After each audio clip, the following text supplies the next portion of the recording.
But just a few hours later, Dr. Gary Jenkins would suffer a violent, sustained, and ultimately fatal assault. She laughed while he begged for his life, like his pain was a joke. And through all of the chaos, you can hear her voice, cold and steady. Hit him again. The most chilling part, Dionne Williams was only 16, but she had Dr. Gary's blood on her hands. This wasn't random. It was cold, calculated, and vicious, driven by hate and something far darker. But the question everyone is still asking is why him? Why target a man who was just walking home? This is the devastating case of the sadistic 16-year-old who beat a doctor to death while he begged for his life.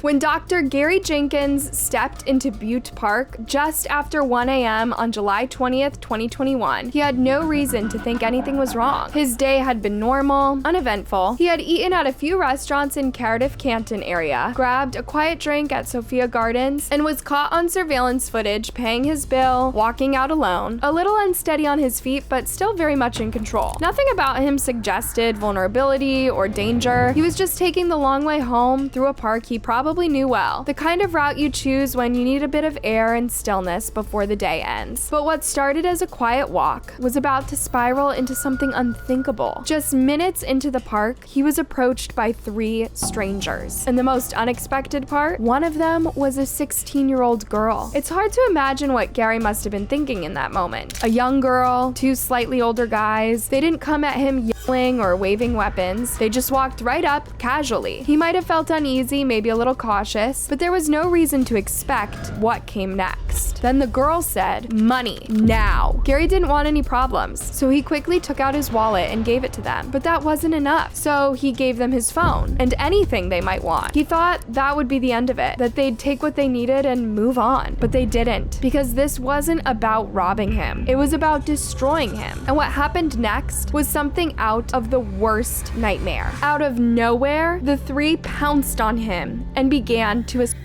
They kicked him, punched him, stomped on him again and again with more force each time, like they were trying to outdo each other. And the worst part, there's audio, clear, chilling, and unforgettable. You can hear them laughing and egging each other on. Stomp on his head, keep going. Gary's voice is in the background, barely holding it together, begging them to stop, asking what he'd done, pleading for someone to hear him. But it's like they don't even register it. One of the men starts shouting homophobic slurs, loud and angry, adding another layer of cruelty to the violence. And just when you think it can't get any worse, they take it even further. They pull down Gary's trousers, his clothes already soaked with blood, because for them, inflicting pain wasn't enough. They wanted to humiliate him too. And that girl, the teenager, she wasn't just watching, she was driving it. "Do it again," she said. "Hit him again." She stood there, not flinching, not hesitating, just watching this innocent man fold into himself as the injuries piled up. His jaw has already been shattered, his nose was broken, his ribs caved in. He was struggling to breathe, unable to speak, slipping out of consciousness, and still the violence kept coming. Not even his silence stopped them, or when he stopped moving and his body sagged under the weight of their boots. They kept going. And then, after what felt like an eternity, after the screams had gone quiet and his body was barely recognizable as human, one final blow was delivered to his skull.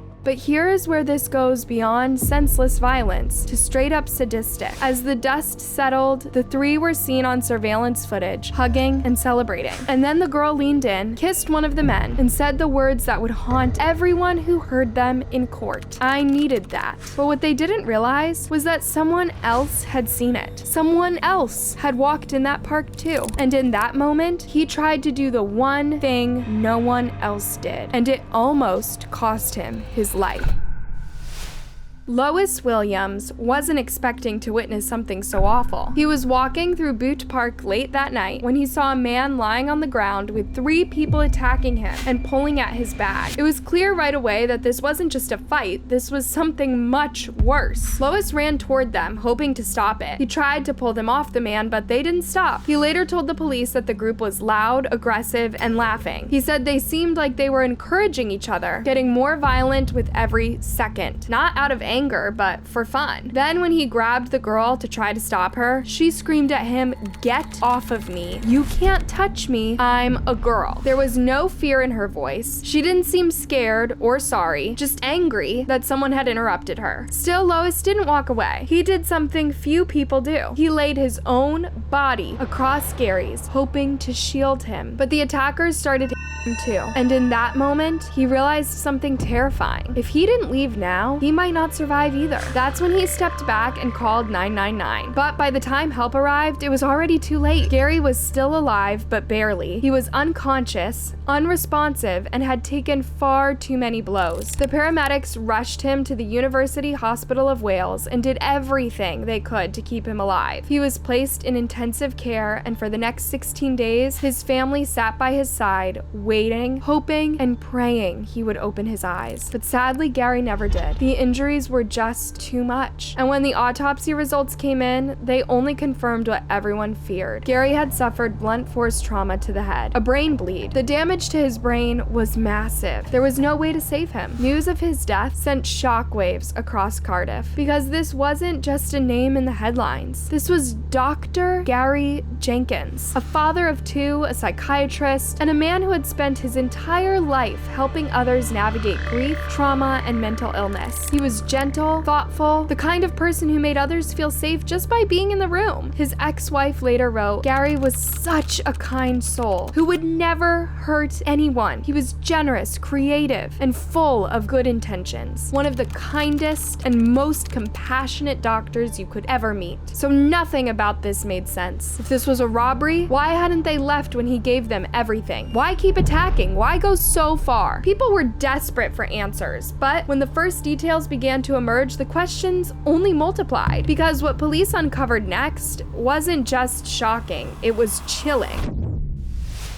It didn't take long for things to start unraveling. Just hours after the brutal attack, one of the killers made a mistake so bold and sloppy, it almost felt like he wanted to get caught. Surveillance footage caught him using Gary's stolen credit card in full view of the camera to buy alcohol. Like, he wasn't just heartless, but careless too. Because let's be real, when you've just taken someone's life in a public park and then go on a booze run with their wallet, you're basically handing the police a breadcrumb trail straight to your front door. And that's exactly what happened. The first arrest was a 36-year-old, Lee Strickland. Body cam footage of his arrest shows him visibly drunk, slurring, stumbling, the kind of intoxicated that made it obvious this wasn't new for him. It looked like being under the influence wasn't just a bad night, it was a lifestyle. But what sealed it? Officers found Gary's stolen credit card right there in his pocket. This was downright incriminating. He didn't even put up much of a fight because he didn't need to. His actions had already told the story. Not long after that, police tracked down 26-year-old Jason Edwards. After the attack, he and Lee had been caught on CCTV, laughing and swerving through the city on a rented scooter, drunk, reckless, like nothing had just happened. Like they hadn't just left a man for dead. Now, 2 of the 3 were in custody, but the third one, the teenager, was still out there. And the way she spent the hours after Gary's murder was almost as chilling as the crime itself. While the police were gathering evidence and Gary's loved ones were being notified, Dion Timms Williams was at a gas station charging her phone. Not crying, not hiding, just casually going about her night like nothing had happened. From there, she went to a sleepover at a friend's house. At 2 a.m., her mom texted her, "Do you want picking up? XX." And Dion replied, "No, I'm okay, thanks." The next morning, she went home, greeted her mom, ate breakfast, and continued life as if nothing was off, as if a man hadn't just died, begging for mercy under her watch. For several days, she carried on like that, normal, detached, untouched by the horror of what she had done. Eventually, the trail led to her. It's still unclear exactly how investigators found her, whether it was digital evidence, CCTV, or one of the men giving her name, but what we do know is that police ended up at her doorstep in Craigiew, northwest of Cardiff. And when they charged her with first-degree murder, 16-year-old Dion didn't show remorse. She didn't even look surprised. She just blinked and tilted her head and and said, "No way." From there, she gave a prepared statement to police, a carefully crafted version of events. According to Dion, she'd only met the two men that night. She claimed she didn't know them, had no idea what they were capable of. She said one of them, Edwards, introduced himself as Scouse and offered her 2 cans of cider. That's how it all started. Then came her version of the attack. "I saw one of the 2 males throw a punch. I saw him fall to the floor. They were both kicking and punching. They told me, 'Come on.' I was terrified. I thought if I didn't do what they wanted, I'd die. I've never seen anything like that before." It was a carefully crafted narrative, one meant to paint her as the scared girl in the wrong place at the wrong time, just another victim. But her behavior after the attack told a very different story, because long before she gave that emotional police statement, Dion was already trying to cover up her tracks. She reached out to a 17-year-old friend and begged him to lie, asking him to say that she had been at his house that night and that she had nothing to do with what happened in Butte Park. But when the boy found out the real reason she needed an alibi, he froze. And then without hesitation, he went to the police and told the truth. She had not been at his house during the hours she claimed. In fact, she didn't show up until 2 a.m., long after Gary had already been attacked. That's when she knocked on his door, looking calm, composed, and completely unbothered. On him opening the door, she asked if she could stay the night. The following morning, she thanked him for allowing her to stay the night, and she said she had made his bed for him. Not exactly the behavior of someone traumatized by what they had just witnessed. And when prosecutors finally heard the audio from that night, Dion's voice, her laughter, the way she egged on the attack, they realized something chilling. She hadn't just watched what happened, she had been the loudest one there. Then came the mugshot, and that sealed it. She wasn't crying or shaking, she was literally smirking, like she was proud of what she had done. Investigators confronted her with this evidence during the interrogation, and suddenly she had nothing to say. In the storyboard that we've got, there's several photos of you, and as you accept in your statement, you are a female one. Where are the clothes that you were wearing that night? No comment. The silence said it all. But as the investigation deepened, something else began to surface. Something no one expected. Because this wasn't just about a brutal crime in a park. This was about a girl who, not too long ago, had been described very differently by neighbors, friends, and even family. And the more people spoke out, the more one question began to echo. What happened to Dion Timms Williams?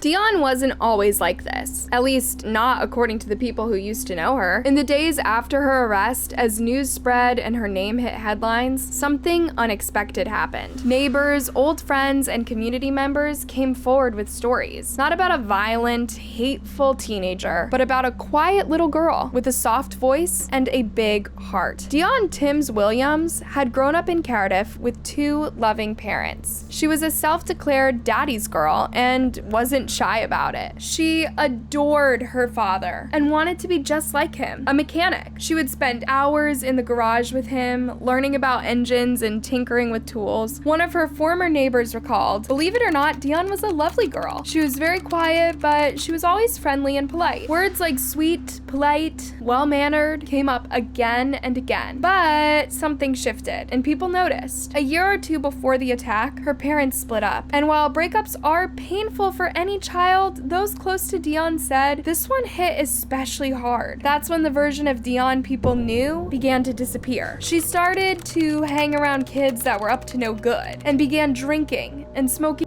while she would also no longer say hello if you saw her in the street, and it became obvious she had gone off the rails. One neighbor even described it as a total personality shift, like watching 2 different people exist in one body. She was sweet and pretty growing up, and never any trouble. It's hard to believe what's happened. She was like Jekyll and Hyde. There was a huge change in her. I think most people in the village knew she was messing around with drugs. She could look very vacant at times. At the time of the murder, Dion was living with her mother in the quiet village of Craigio, but it's unclear whether that arrangement made her happy. Did she want to live with her dad instead? Was she angry about the divorce? Was she acting out? No one really knows. And if she was struggling, was that really enough to explain what happened? Where did the violence come from? The hatred? The words she used during the attack weren't just random. They were cruel, specific, and deeply offensive. So the question became, where did she learn learn this kind of hate? Was it something she had heard at school, from friends, or more disturbingly, at home? Because here's the thing, people don't just wake up one day and decide to hate someone for being different. That kind of poison starts somewhere. And then came another twist that left everyone even more confused. According to some reports, Dion was in a same-sex relationship herself. Yeah, which somehow made it worse. If Dion was already struggling with her identity, why would she target Gary Jenkins the way that she did? Why hate him so brutally? Why use those ugly, homophobic slurs when she might have been dealing with her own confusion and conflicts about who she really was? Was she projecting her own feelings of self-doubt and hatred onto him? Or was it something else, something darker? Was it pure self-hatred, twisted into cruelty? As detectives dug deeper, it became clear Dion, Jason, and Lee didn't see the men they targeted as people. They saw them as prey, as something to be taken, used, and then discarded. And Butte Park was their ground. For years, Butte Park had been a kind of quiet escape, a place where men, mostly gay men, could just exist without fear. No judgment, no danger, just a little peace in the middle of the city. But that night, that peace was shattered because Dion, Lee, and Jason didn't just come to Butte Park looking for a connection or love or even a hookup. They were there to rob, hurt, and humiliate. And the worst part, they didn't feel bad about it, not even a little. The more they drank, the more they bragged. They called it the dirty park, and they clearly had zero respect for the people who went there. In their minds, robbing a gay man was easy money, no risk. They thought no one would speak up. And apparently this wasn't their first time doing it either. They knew how to pick their targets, guys they assumed were too scared or ashamed to go to the police. Now get this, that night was actually the first time Dion met the other two. CCTV footage shows her approaching them at a bench, and Jason hands her a drink. Soon they're drinking and laughing like they've known each other for years. And then things start to unravel. It wasn't just spontaneous, it was Dion's idea. She was captured on audio saying, "If we're staying in Butte Park, can we at least go and steal?" Like it was just entertainment. That says everything you need to know about their mindset. Then they spotted someone, just a random guy at first. They messed with him, asked if he was gay, and when he said yes, Dion told him to sleep with Lee. Like it was some kind of twisted joke. He said no, and honestly, that probably saved him. He was young, athletic, not the easy target they thought he'd be, so they let him go. But minutes later, Gary Jenkins walked past. Gary was 54. He was shorter and older and looked easy to them. And just like that, they locked in on him. After Gary's murder, all three, Dion, Jason, and Lee, tried to play it smart. Or so they thought. They pleaded guilty, hoping that would soften the blow. Manslaughter, robbery, assault. They wanted the court to see it as just a bad night gone worse, not a calculated, hate-fueled killing. But the court wasn't having it. The lead prosecutor laid it out plain and brutal. This attack wasn't random. It was driven by greed, homophobia, and straight-up violence. These three were out hunting, specifically targeting vulnerable gay men in Butte Park. The jury heard Gary's screams, raw, desperate pleas for mercy recorded during the attack. It was heartbreaking. And then came the evidence. Gary's blood was found on one of Jason Edwards' black Fila trainers. Lee Strickland, he was stopped by undercover police that same night. His knuckles were bloodied, and his blood was later found inside the pocket of Gary's jeans. That's how close and personal this attack got. As for Dion, her clothes from that night vanished, gone without a trace. Prosecutors said she was forensically aware. She got rid of her clothes on purpose to wipe away any DNA evidence. That doesn't sound like a scared, confused teen. That sounds calculated. Thomas Edwards from the Crown Prosecution Service didn't mince words. The level of violence from all three defendants was truly shocking. The evidence showed they appeared to enjoy the cruelty of what they were doing. And honestly, that checks out. During a trial, all three of them sat there like it was a joke, laughing, whispering to each other. Jason and Lee were literally removed from the courtroom for goofing around as the guilty verdicts were read. Total lack of remorse, total disrespect. Both men were sentenced to 33 years in prison. Now, Dion's lawyers pushed hard to cast her as the victim. A vulnerable teen, traumatized, addicted. He even argued she couldn't be homophobic because she was in a same-sex relationship. But Lois, the man who risked his own safety to try and save Gary, wasn't buying it. He called her evil and sadistic. As for Dion, she was sentenced to 18 years minimum. A lighter sentence only because of her age. If she wants to walk free in her 30s, she'll need to prove she's changed drastically. But here's the thing. We've seen this kind of horror before. Teens who commit the unthinkable and show no remorse. Just like Carly Gregg, who was just 14 when she murdered her own mother and then tried to kill her stepdad, all for a boy she barely even knew. There are more like them out there, walking among us, smiling, laughing, and waiting. And the scariest part, we never know who it'll be until it's already too late. And in the next story, the monster looked even more harmless.